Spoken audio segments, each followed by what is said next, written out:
pouvez mettre votre livre sur la table parce que David a 2 livres traduits en serbe. Un de ces livres est traduit par Geopoetica.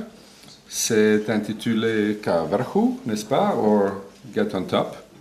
Et l'autre est traduit par, oui, vous pouvez le mettre ici, The Traveling Circus, Putujući Circus, par Archipélag. La cabine, ça fonctionne bien. Vous pouvez saluer nos collègues de master d'interprétariat, Yelena, Jelka. Première génération de notre master qui travaille bien. Donc aujourd'hui, nous avons un grand plaisir de pouvoir recevoir un auteur, David Hommel, ici. Il est auteur anglophone, David, mais une des idées phares de la francophonie, c'est la diversité culturelle. Donc David est auteur anglophone, mais comme les bonnes pratiques canadiennes exigent, David parle français aussi, bien sûr. Donc, nous allons continuer dans ce sens de la diversité culturelle et on va continuer à inviter des auteurs qui ne sont pas exclusivement franco-français, mais des auteurs qui sont peut-être d'une autre langue, mais qui traduisent du français en français et qui participent dans la vie culturelle francophone. En tout cas, une petite biographie. David est né à Chicago en 1952. C'est toujours la même réaction, surtout des dames quand je commence à... J'assume. Donc, David est la 3e génération canadienne, c'est ça? C'est votre grand-père qui était arrivé le premier? 2e génération? Oui. Ouais. C'est-à-dire, oui, si votre grand-père est la 1re génération, votre père... Il est arrivé avec mes oncles et mes tantes. Donc c'est une famille un peu divisée. Oui, d'accord. Donc, c'est la famille des juifs russes, c'est-à-dire les lituaniens, ukrainiens, oui. Et David s'est établi à Montréal il y a près de 30 ans, après avoir fait ses études littéraires aux États-Unis, en France et au Canada. Il a vécu un certain temps à Toronto aussi. Comme journaliste, il collabore régulièrement au quotidien La Presse, de Gazette, de Globe and Mail. Il est traducteur émérite des écrivains Louis Caron, Robert Lalonde, Christine Brouillet et Martine Desjardins. Il a beaucoup de prix, David, pour ses traductions et pour son travail d'auteur, pour son travail dans le film aussi. En 1995, il a eu le prix du gouverneur général pour sa traduction. J'aime bien la traduction et le titre. Comment faire l'amour avec un nègre sans se fatiguer, de Dany Laferrière. De l'Académie française. De l'Académie française. Premier haïtien à l'Académie française. Premier haïtien à l'Académie française, très bien. Bon, je vous ai déjà mentionné les livres traduits en serbe par les maisons d'édition Geopoetica et Archipélag. Je vais vous mentionner aussi, oui, David est enseignant aussi. Il travaille à l'université Concordia. Où se trouve l'université Concordia? Où? À Montréal. À Montréal, l'université Concordia à Montréal. Il enseigne Creative Writing au département d'anglais, mais il travaille aussi dans la traduction, l'interprétariat ou quelque chose comme ça. La traduction? Je fais la traduction. Je travaille aussi curieusement avec des jeunes dans les écoles. Je vais dans les écoles ici et là, dans les provinces de... Peut-être vous devez parler dans le micro. Ce micro, oui. Ouais. Je vais aussi dans les écoles secondaires, ça veut dire les élèves entre 12 et 14 ans, dans les provinces canadiennes du Québec et de l'Ontario pour faire des programmes de création littéraire pour jeunes. Et ça m'amuse plus que travailler avec les adultes.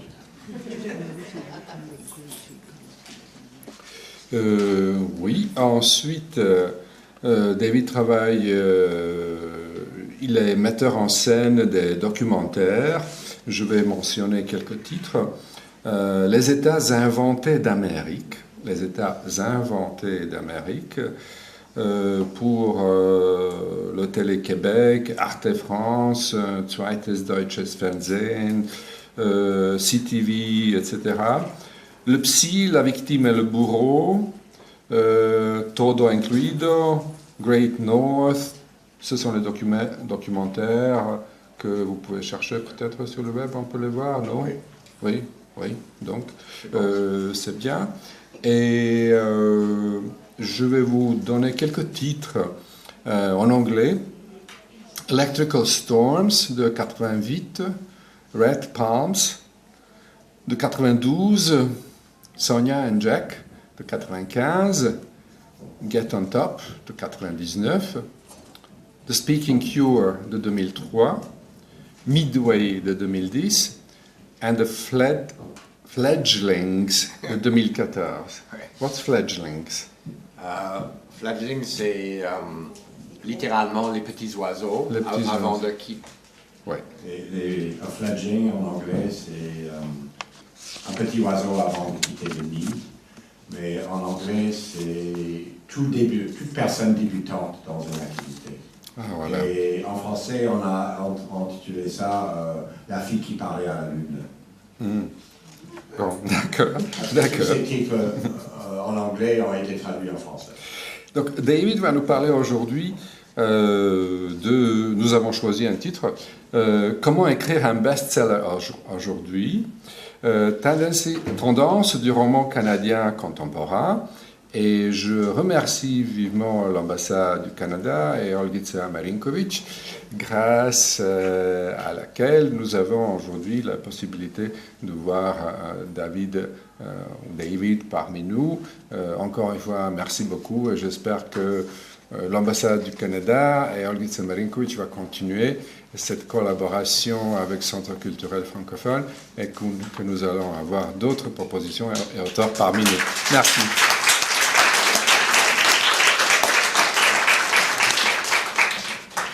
Bon, j'ai beaucoup parlé. Oui. Je vais donner la parole à David maintenant. C'est à vous.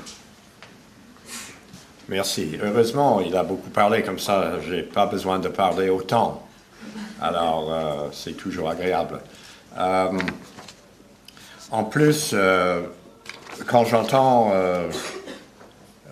des introductions comme ça, je me rends compte à quel point, l'Internet ment, c'est-à-dire il y a toujours des faussetés sur qui que ce soit à l'Internet, et aussi, je suis souvent à l'origine de ces faussetés.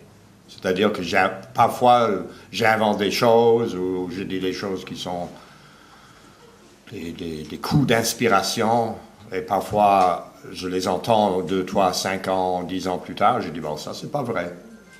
Mais ça, c'est ce qu'on appelle la création littéraire. Bon, merci d'être venu, et puis, évidemment, merci à Olgica Marinkovic Et aussi, je dois remercier la province du Québec, ça s'appelle le Conseil des arts et des lettres du Québec, qui m'a aidé à financer ce voyage.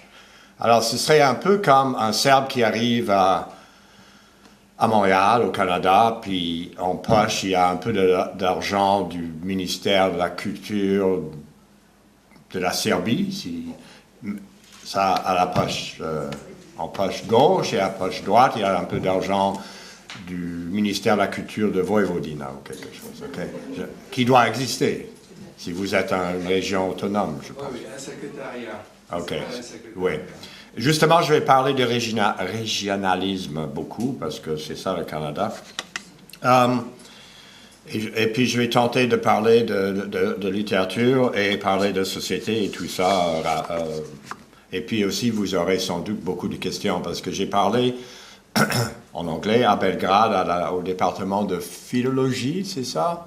Enfin, en littérature. Puis les étudiants avaient beaucoup de questions. Alors, je m'en attends à autant chez vous, n'est-ce pas? On ne veut pas être la honte de la Serbie parce qu'on pose moins de questions que les étudiants de Belgrade, n'est-ce pas? Déjà, j'ai donné une conférence samedi passé à la faculté de médecine de Belgrade. Et j'étais très choqué parce que il y avait un groupe comme ça, et puis on posait des questions, mais à la fin, je me suis rendu compte que seulement les hommes, les jeunes médecins hommes posaient des questions, et les jeunes médecins femmes n'ont rien dit. Et ce serait impensable chez moi, dans ma société féministe. Alors, le défi est lancé. OK. Alors, quoi dire du Canada? Bon, le Canada, c'est le pays où on vend plus de drapeaux de pays étrangers que des drapeaux canadiens. Alors, n'oubliez pas ça quand on voyage à travers l'heure ou 45 minutes qui viennent. Il y a proche de chez moi à Montréal, il y a une rue très célèbre, l'avenue du Parc, parce que ça passe par le parc qui est sur la montagne, le Mont-Royal, qui est une montagne de 243 mètres. Et puis, il y a des magasins de drapeaux. Il y a plusieurs magasins de drapeaux où on ne trouve pas des drapeaux canadiens. On trouve des drapeaux serbes, grecs, de tout. Alors, il faudrait donc conclure qu'il nous manque au Canada un sentiment, une identité nationale. OK? Et c'est vrai. Alors, pendant longtemps, quand j'ai immigré au Canada des États-Unis en passant par la France, c'est assez compliqué. À cette époque-là, je dirais au milieu des années 70, je pense que je suis arrivé au Canada en 1975, avec de l'argent dans ma botte, comme ça, parce que c'est comme ça qu'on voyage quand on est jeune, on a peur.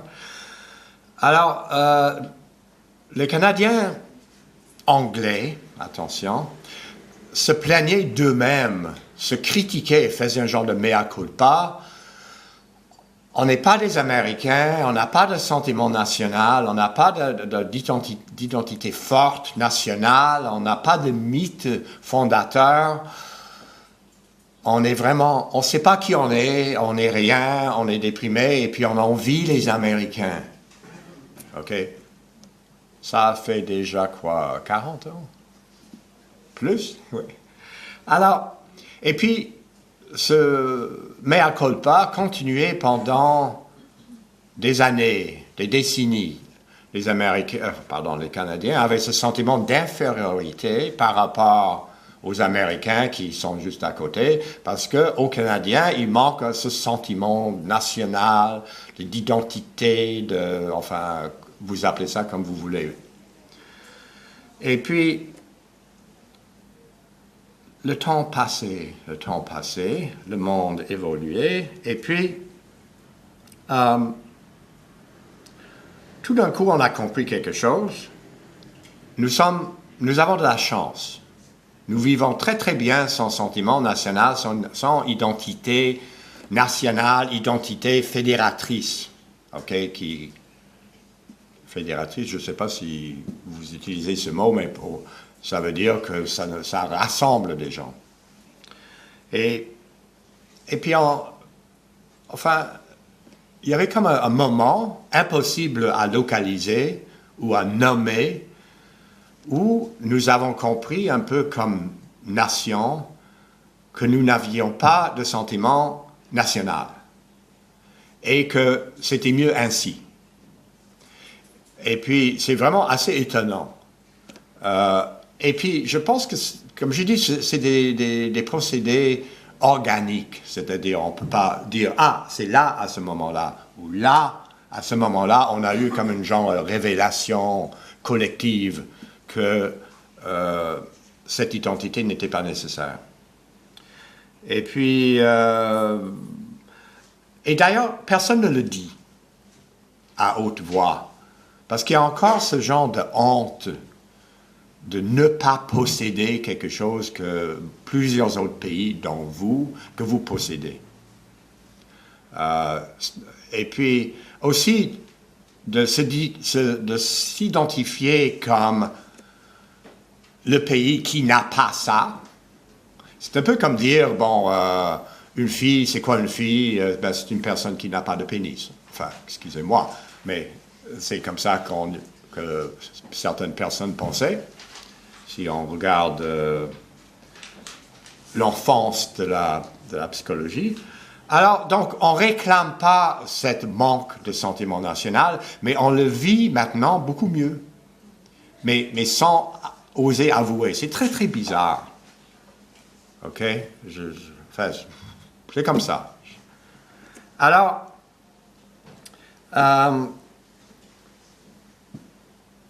et en plus, bon, hier, non, c'était pas hier, c'était mardi, je pense. J'ai parlé de toutes sortes de choses sur les régions canadiennes, mais là, je pense que je vais poursuivre plus sur la littérature. Alors, si on n'a pas d'identité nationale, donc qu'est-ce qui se passe? Ben, on commence à construire ce que j'appelle des micro-identités. OK? Et puis, ce sont ces micro-identités, et je dis micro, mais ce n'est pas si micro que ça. C'est d'autres blocs identitaires que les gens commencent à construire pour remplacer le vide ou le manque d'un sentiment national. Et c'est là où on bifurque vers la littérature. Alors, et d'ailleurs, c'est un phénomène, je pense que c'est un phénomène, c'est pas juste nous. Quand je regarde dans d'autres pays européens, c'est peut-être la même chose, mais c'est à vous de décider. Par exemple, et c'est avec ces micro-identités ou ces petites identités qu'on écrit des best-sellers, des romans qui marchent chez nous au Canada. Alors, la première chose, évidemment, qui est un phénomène mondial, c'est la montée du féminisme en littérature. Et puis, évidemment, le mot féministe, ça veut dire d'autres choses à d'autres moments. Ma mère, qui aurait eu 100 ans aujourd'hui, elle était féministe. Okay? Elle réclamait... Bon, premièrement, elle avait une voiture. Et puis, avoir une voiture, dans les années 30, pour une femme, c'était un acte extraordinaire féministe. Okay? Elle était extrêmement anticléricale, c'est-à-dire elle était anti-religion. Elle disait, dans la religion, on se fout des femmes et des filles, alors pourquoi je serais religieuse?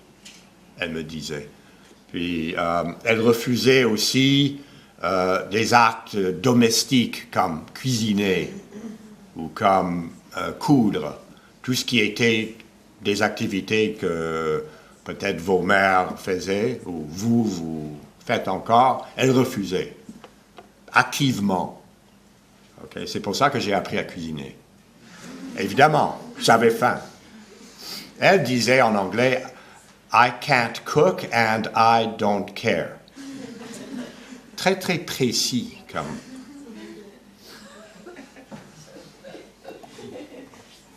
Alors, évidemment, dans les années 60, le féminisme, ça c'était un féminisme privé, okay, autour de la maison. Okay. Évidemment, aux années 60, quand j'arrivais vers l'âge adulte, c'était d'autres choses, c'était, comment on appelle ça, la parité. C'est-à-dire le même salaire pour le même travail, tout ça, c'était aussi un refus de la violence, c'était aussi... cet acte incroyable, c'est-à-dire que les garçons pourraient regarder, voir les filles comme des êtres humains. OK? Et j'espère que c'est comme ça ici, à Novi Sad. Mais en littérature, le féminisme maintenant, au Canada français et anglais, et puis on fait beaucoup de cas de la différence entre Canada français et Canada anglais, entre le Québec et le Canada anglais. Mais finalement, les différences ne sont pas si grandes que ça. Dans les deux côtés de la rivière des Outaouais, parce qu'il y a une rivière qui sépare, c'est Ottawa River, for you English people. Et puis vraiment, c'est une rivière, c'est pas grand-chose. C'est pas le Danube. D'un côté, il y a l'Ontario et de l'autre côté, il y a le Québec. Et symboliquement, ça sépare le Canada français du Canada anglais, mais évidemment, c'est pas vrai parce qu'il y a des Français et des Anglais qui vivent des deux côtés.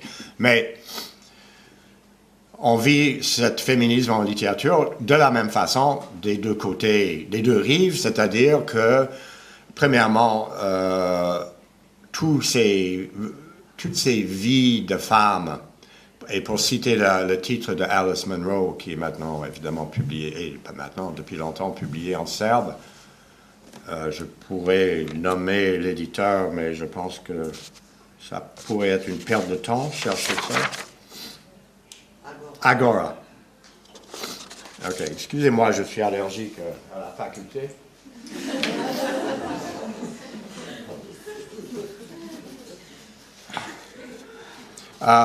Un de ses recueils de nouvelles s'appelle The Lives of Girls and Women. OK, et c'est traduit en serbe exactement comme ça. Enfin, c'est-à-dire qu'on n'a pas cherché un nouveau titre comme La fille qui parlait à la lune pour The Fledglings. Okay.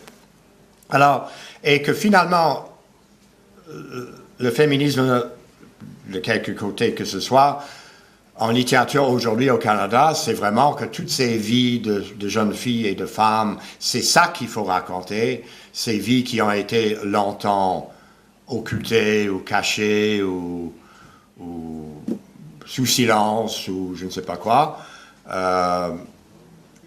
Ça, c'est les féministes qui parlent, c'est pas moi, okay, qui dit ça. Que c'est maintenant, ce sont les histoires les plus importantes à raconter. Et voilà. Donc, si on est écrivain et homme, comme moi, ben, pas de chance. Et puis, je dis ça avec un peu d'amertume normale, mais vous connaissez mon âge, il est trop tard pour changer de sexe. Okay. Enfin, je pense. Mais, enfin. Et puis, évidemment, c'est normal. Je dis une petite goutte d'amertume parce que je voudrais écrire un best-seller. Mais finalement, ce n'est que logique. Parce que selon les libraires que je connais, pas seulement à Montréal, mais à Toronto, et là, maintenant, je parle de vraies librairies où on entre avec ses pieds. Je ne parle pas d'Amazon ou les trucs en ligne.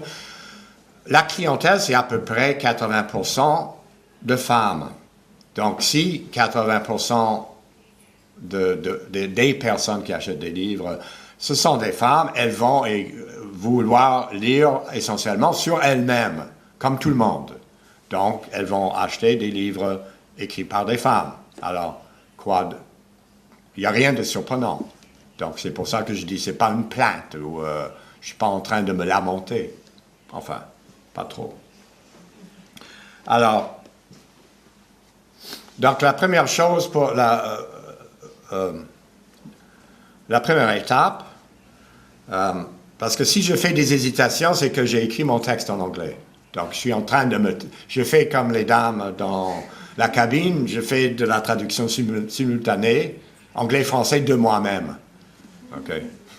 Ça, c'est typiquement montréalais. OK. Donc, étape numéro 1 pour écrire un gros vendeur au Canada, français ou anglais, c'est être une femme. OK. Alors, et je ne sais pas si c'est comme ça partout, parce que logiquement, non? En Serbie, En Serbie, non, ok. Non. On va faire la guerre des sexes ici entre monsieur et madame. Et puis on va le filmer là, parce que on va mettre ça sur Vojvodina TV. Ok. Alors, une autre question aussi, c'est que, et là maintenant je vais faire un peu d'histoire de la littérature. J'ai parlé de cette lamentation sur on n'a pas d'identité nationale, blablabla. Et puis, donc, pendant que les Américains étaient en train d'écrire des histoires de Huckleberry Finn, et puis des road novels, et puis des histoires de cowboys and Indians, et puis des histoires de guerre, et des histoires de mafiosi. Excusez-moi, je parle du texte, mais tout le monde n'a pas besoin d'interprétation. Des histoires d'Al Capone, et puis Bugsy Siegel, ça c'est des grands truands des années 20 et tout ça. The Godfather, ça c'est le parrain en français. Et tout ça, le Canada était... les écrivains canadiens étaient restés un peu les mains dans les poches et dire, bon, qu'est-ce qu'on fait? Et puis, la littérature canadienne, que ce soit du côté français ou anglais, était lente à développer pour ça. Et avait encore ce complexe d'infériorité envers les Américains. Alors, tout d'un coup, il y a comme un genre d'explosion, et comme, à contraster avec d'autres explosions, on ne savait pas à l'époque que c'était une explosion. Okay? Mais donc, c'était une... Au Québec, quand il y a eu un grand changement social, on a appelé ça la Révolution tranquille. OK? Et c'est rare que les révolutions soient tranquilles. Et à l'époque, je pense que on savait qu'on était en train de faire la révolution. Mais ça, je pourrais peut-être en parler plus tard, si vous voulez parler de région, si on a le temps. Donc, il y a cette explosion où les écrivains canadiens, mais surtout canadiens-anglais, disaient, écoute, on va donner un coup de pied au derrière, au cul des Américains, on va sortir les écrivains américains de nos écoles, on va sortir leur musique de nos ondes de radio, on va sortir leur tableaux de nos musées, et puis on va lire des auteurs canadiens, puis entendre le rock and roll canadien, etc., etc. Et puis, il y a eu des quotas, je pense que vous dites ça ici. On appelle ça aussi la discrimination positive, qui est un peu la traduction de affirmative action pour les Américains. Je fais le travail des interprètes, j'espère qu'elles apprécient, oui. Okay. Et puis, il y a eu ce genre de read Canadian, okay? Il faut lire des livres canadiens. Et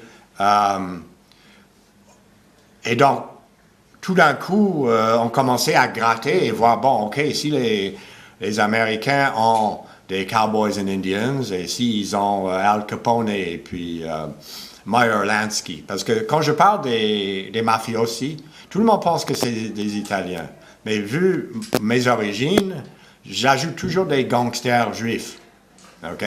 Pour vous montrer qu'on est aussi bon que les autres. OK. Et donc, on commençait à gratter et puis pour voir, OK, qui sont nos Cowboys and Indians, qui sont nos personnages historiques, etc. Puis on a commencé à écrire sur Louis Riel et Gabriel Dumont, que vous allez étudier, parce que là, je ne vais pas aller dans... Écoute, on est déjà 2h15. Et puis, du côté du Québec, du Canada français, ça a pris une forme différente. Au Québec, il y a un genre de patois, ou un genre de langue québécoise qui s'appelle le joual. Et puis, le joual, c'est la prononciation québécoise de cheval. Horse, OK? Et puis, enfin, pas par tout le monde, mais par beaucoup de gens. Alors, on a dit au Québec, on va écrire en mauvais français, guillemets. Et puis on va écrire en joual parce que c'est ça que le peuple parle. Donc il y a eu la révolution joual au Québec et qui a influencé énormément, tout ce qui s'écrivait, beaucoup dans le théâtre. Okay? Le théâtre de Michel Tremblay, que peut-être vous connaissez, les romanciers comme André Major ou Jacques Renaud. Mais c'est vraiment au théâtre avec Michel, mon ami Michel, que ça s'est explosé. Okay? Et Michel Tremblay, c'était quelque chose, parce qu'entre une minorité linguistique, le français en Amérique du Nord, ajouter une autre couche minoritaire, écrire en joual, ajouter une couche de minorité sexuelle, homosexuelle, homme, classe ouvrière, là vous aviez vraiment tout un paprikage là qui était vraiment assez épicé. Et je vois Michel Tremblay dans la rue, puis on voit un vieux type, un peu bedonnant, ok? Et puis, mais on oublie que c'est un grand révolutionnaire de la littérature canadienne-française, qui est traduit aussi en serbe. Je l'ai vu, enfin pas Michel, mais j'ai vu cette traduction à la foire. Oui, parce que j'ai vu cette façon qu'on a d'écrire Michel avec un S, puis un chut, comme ça, j'ai dit, ah, Michel aimerait ça. Alors, donc, j'ai parlé de minorité sexuelle, je ne sais pas si les homosexuels sont encore minoritaires, mais ça c'est une autre partie de la recette pour écrire un best-seller, c'est réclamer, là encore on pense à micro-identité. Bon, femme, c'est pas tellement une micro-identité, si c'est à peu près la moitié de la population, n'est-ce pas? Mais aussi, maintenant, et depuis quelque temps, on s'intéresse aussi aux histoires de micro-identité sexuelle chez nous. Je dirais plus au Canada français qu'au Canada anglais. Le théâtre, et encore plus au théâtre que dans le roman, mais le théâtre au Québec était vraiment longtemps dominé par des histoires de gays. Okay? Que tout le monde allait voir. Okay? C'est pas un truc de ghetto où les gays, je ne sais pas si vous dites ça, ici, oui. Oui. Oui. Enfin, où les homosexuels sont allés au théâtre voir une pièce homosexuelle, mais tous les hétérosexuels sont restés à la maison pour faire ce qu'ils font. Non, pas du tout. C'était vraiment mixte. OK? Donc, c'était un cours. La société, c'est conservatif. Oui, ça j'ai entendu parler. Donc, c'était une des étapes dans la recette, c'est aussi parler de ces micro-identités sexuelles. Et maintenant, évidemment, le monde a tendance à se spécialiser. Donc, maintenant, et puis on se dit, écoute, ça suffit plus d'être homosexuel, il faut aller dans des spécialités, dans des micro-identités encore plus intéressantes. Donc là, je suis laissé, le train a quitté la gare et moi je suis resté sur le quai. Mais un peu. Mais je vois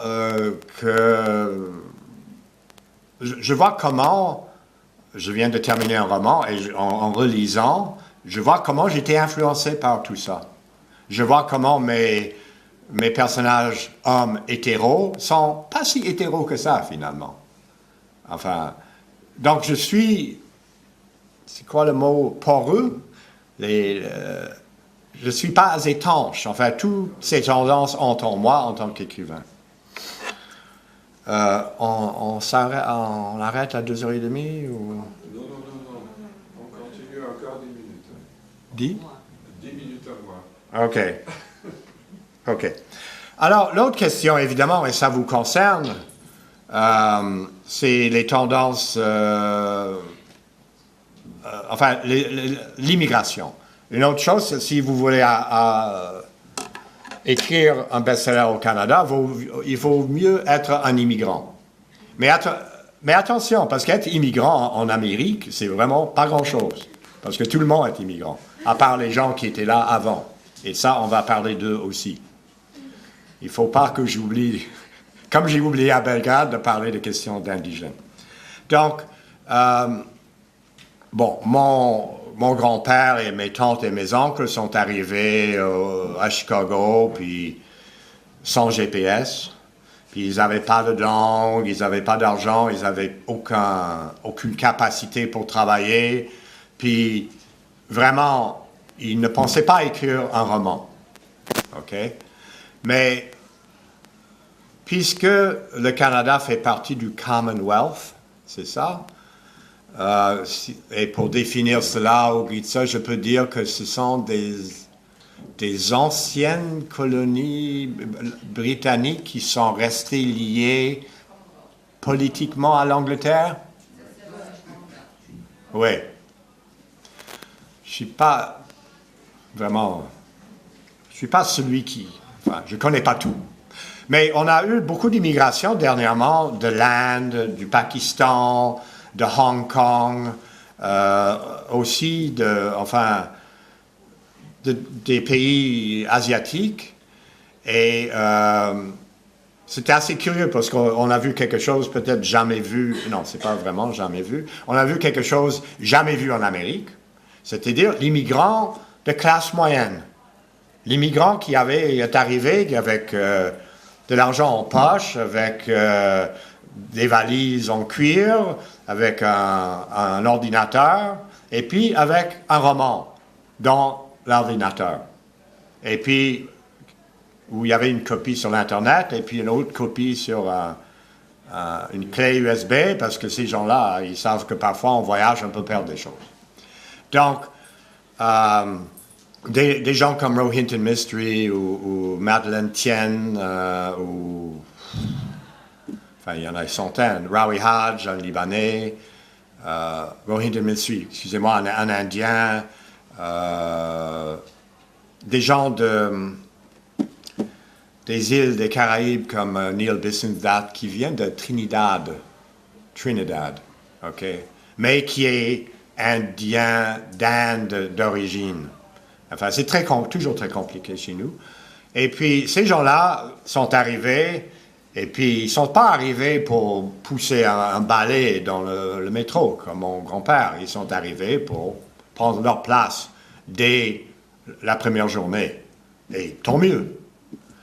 Et puis, aussi, il y a un autre phénomène d'immigration extrêmement bizarre, c'est que quand le Québec a voulu se moderniser et faire la révolution tranquille, au début des années 60, avant les années 60, au Québec, il n'y avait pas, sur le niveau provincial, parce que l'éducation est une compétence, a jurisdiction, des provinces. Il n'y a pas d'éducation nationale. Alors, au Québec, il n'y avait pas de ministère d'éducation. Point. Il n'y avait pas de ministère d'éducation au Québec. Pourquoi? Parce que l'Église catholique s'occupait de tout. Incroyable. Peut-être pas si incroyable pour vous. Alors, on décide, on donne un coup de pied au cul des prêtres, et puis on a besoin d'administrateurs non confessionnels, c'est-à-dire pas attachés à une église. Le problème, c'est que ces gens n'existaient pas, parce qu'on n'avait pas d'école pour les former. Alors, qu'est-ce qu'on a fait? Anybody knows? Non. Et puis, c'est très bizarre, et sur 2 ou 3 niveaux. Il y a un petit pays aux Caraïbes qui s'appelle Haïti. C'est le pays le plus pauvre dans notre hémisphère. Et il y avait un méchant dictateur, 2 méchants dictateurs, père et fils, Duvalier. Il y avait Papa Doc et Bébé Doc. Okay? Doc parce que c'était des médecins. Okay? Enfin, ils se disaient médecins. Et puis, ces gens-là étaient en train de terroriser toute la classe qui avait un peu d'éducation. Alors, qu'est-ce qu'on fait? On envoie des avions en Haïti on essaie de sortir toute cette classe de gens instruits, éduqués, souvent éduqués en France, parlant un français comme à Paris, et très, très, très noirs. Alors, je pense que c'est la première fois dans l'histoire du monde où un pays de blancs est allé recruter des noirs pour faire les écoles, pour faire une administration publique, des bureaucrates, des enseignants et tout ça. Et ces gens-là sont arrivés, ils ne sont pas arrivés pour... premièrement, ils ne sont pas arrivés, ils sont arrivés en avion, ils ont été recrutés et placés par-ci, par-là au Québec pour moderniser la société. Hein? That's really something incredible. Et leurs enfants, ce sont mes amis. OK? C'est Stanley Payon qui tourne les disques pour l'émission de jazz à Radio-Canada tous les soirs de 5h30 à 8h du soir, puis il y a une voix de soie, puis il y a une voix sexy, puis toutes les filles se fondent et tout ça. Et, surprise, c'est un écrivain. Et souvent, on n'attendait pas la génération de Stanley, mais son père était écrivain. Et des gens comme... d'ailleurs, j'ai oublié de mentionner ça, comme Émile quoi encore? Émile. J'ai un blanc pour le nom de famille d'Émile. Oh, God. Hein? On va chercher. Oui. Alors, c'était... Émile Olivier, merci. Émile Olivier, il était recruté quasiment des prisons du dictateur haïtien pour aller enseigner dans les collèges. Et puis, il n'a pas attendu que son fils écrive des romans. Lui, tout de suite, il s'est mis à écrire. Puis il était publié à Paris, à Montréal. Enfin, écoute, pourquoi attendre? Et c'est la même chose pour Daniela Ferrière de l'Académie française. Bon, ça, c'était vraiment un réfugié politique. Et quand il est arrivé, il était un peu comme mon grand-père. Il travaillait dans les usines. Mais il n'a pas perdu trop de temps, parce que c'était un réfugié politique, mais de haut de gamme. Son grand-père était maire de Port-au-Prince. Donc, bientôt, après 2 ou 3 ans dans les usines, il s'achète une machine à écrire. Et puis, maintenant, il est à l'Académie française, et puis, il se la coule douce à Paris. C'est un ami. Et je le traduis en anglais. Je l'adore, ce gars-là. Donc, immigration. Mais surtout, immigration, entre guillemets, non blanche. OK? Qu'est-ce que ça veut dire, blanc? Je ne sais pas. Vous êtes blanche, moi je suis blanc, mais on n'a rien à faire l'un avec l'autre. Alors, cette idée de blanc, ça n'existe pas. Enfin, à mon avis. Mais quand même, vous comprenez, c'est des mots, immigration des pays, on ne peut pas dire que l'Inde, c'est le tiers-monde, mais vous me comprenez. C'est-à-dire, ce n'est pas l'immigration de l'Europe. OK. Beaucoup du Maghreb aussi, l'Afrique du Nord. Mais des Balkans aussi. Oui, on a eu des gens, évidemment, on peut les appeler des réfugiés ou des exilés, ou comme vous voulez, je vous laisse le choix. Quand Dragan Todorovic est arrivé à Toronto, et puis vraiment, il n'a pas perdu de temps. Il s'est acheté une machine à écrire, et maintenant il vit en Angleterre, parce que sa femme travaille là-bas. Mais il a publié des livres en anglais, écrits en anglais. Et je me souviens, je ne sais pas, il y a tellement de Todorovic en Serbie ou en ex-Yougoslavie que vraiment, c'est lequel Dragan Todorovic parmi les 100 000 Dragan Todorovic ici. Mais je me souviens, je l'ai rencontré à Toronto et comme tout immigrant politique, il vivait pauvrement et puis il a voulu faire comme Jerzy Kosinski ou comme Conrad, c'est quoi, Monsieur Conrad?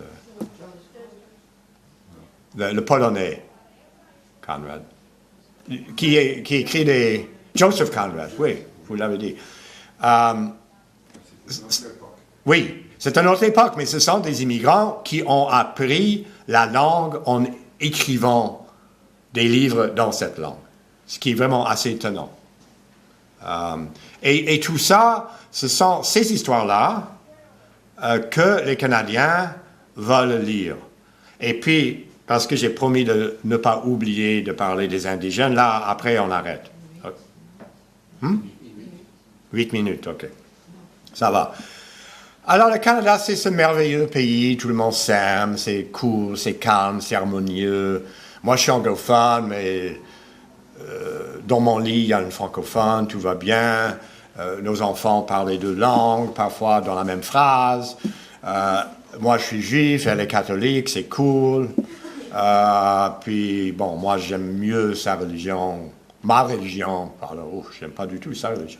J'aime mieux ma religion et elle aime pas trop la sienne, mais ça, c'est son problème, puis c'est cool. OK? Et puis, on a réglé le problème entre les Français et les Anglais parce que maintenant, ils couchent dans le même lit, donc c'est cool. Hein? Mais il y a juste un petit problème, n'est-ce pas?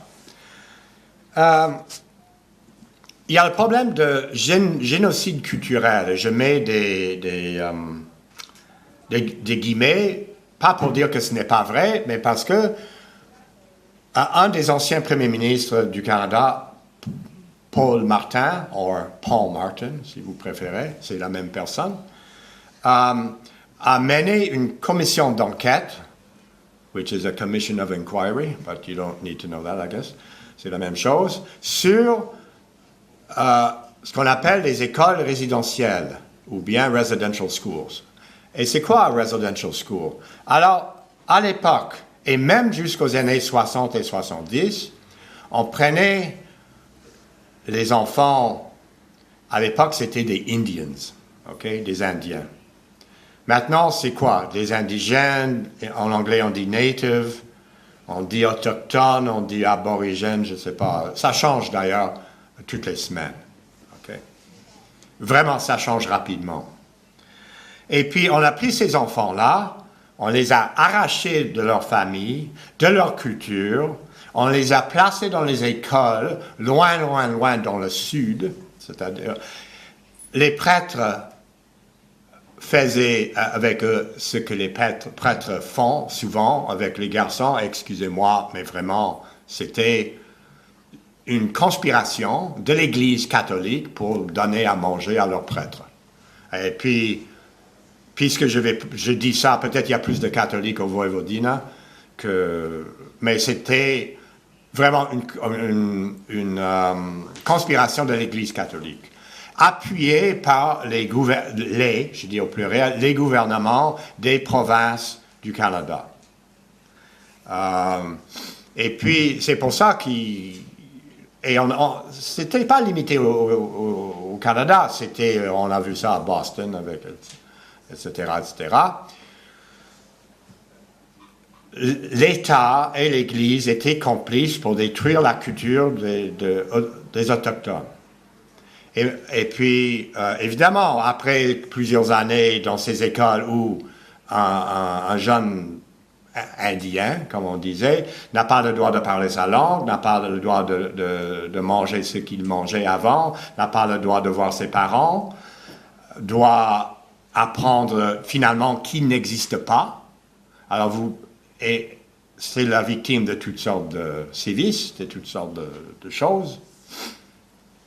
Alors, quand il ou elle sort de cette école, alors il ne reste plus rien de lui ou d'elle. Bon, c'est la drogue, c'est l'alcool, c'est la prostitution, c'est tout ce qu'on apprend. Alors, c'était vraiment un objectif des gouvernements. OK? Et maintenant, on le dit. Et ça s'appelle, curieusement, comme en Afrique du Sud avec... je vieillis... Je pense à Desmond Tutu, mais c'est pas Desmond Tutu. Nelson Mandela. C'est Nelson Mandela, merci. Écoute, je suis en voyage, ma tête est un peu... Nelson Mandela a décidé qu'il fallait faire la Truth and Reconciliation. Je ne sais pas en français comment on dit, la vérité et la réconciliation. Oui, sans vérité. En anglais, il y avait Truth and Reconciliation. Et puis, au Canada, maintenant, on fait des commissions, une commission d'enquête nationale pour essayer de faire sortir la vérité et réconcilier. Ah, ça c'est plus difficile. Qui avec qui? OK? Qui est responsable? OK? On sait qui sont les victimes. La question, et puis c'est la question dont vous êtes au courant, de responsabilité collective, nationale, individuelle.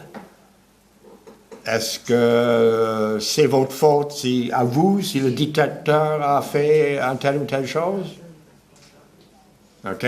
Donc, vous êtes au courant de cette question. Alors, donc, le Canada travaille cette question activement. Et entre-temps, des Autochtones écrivent. Et puis, ça a commencé, je pense, justement dans le théâtre, avec Thompson Highway. Okay, Highway, c'est vraiment un excellent nom de famille, ça veut dire autoroute enfin, pas autoroute, c'est chemin. Et puis, cet homme-là, qui a vécu toutes ces choses-là que je viens de décrire, excusez-moi, c'est pas très joli d'entendre, mais c'est exactement ça.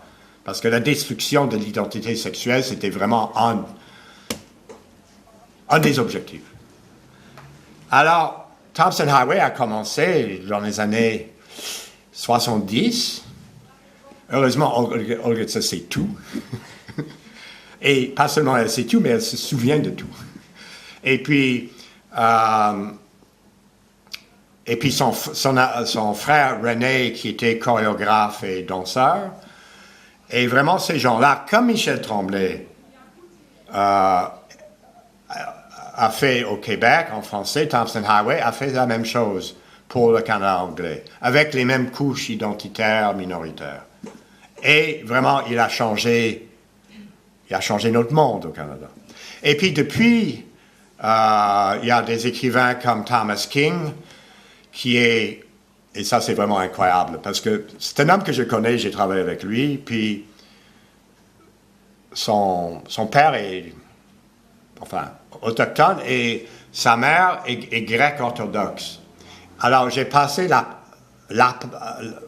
Pâques avec lui dans un festival littéraire, puis il commence à chanter en grec toutes les prières de l'Église orthodoxe grecque. C'était étonnant. J'ai dit, t'es un vrai Canadien. Et puis il y a d'autres personnes comme Richard Wagamese, qui malheureusement est mort. Et il est mort dernièrement un peu des séquelles de ce qu'il a vécu quand il était dans une école résidentielle. Et ce sont des gens qui, d'un côté, on veut lire, mais ce n'est pas best-seller dans le sens vulgaire. Et c'est aussi peut-être les écrivains qui vont nous mener vers la réconciliation. Je ne sais pas. OK, j'arrête là. Je n'ai pas tout dit, heureusement, parce qu'autrement, j'aurais trop dit. Alors, merci, et puis on attend vos questions, si jamais.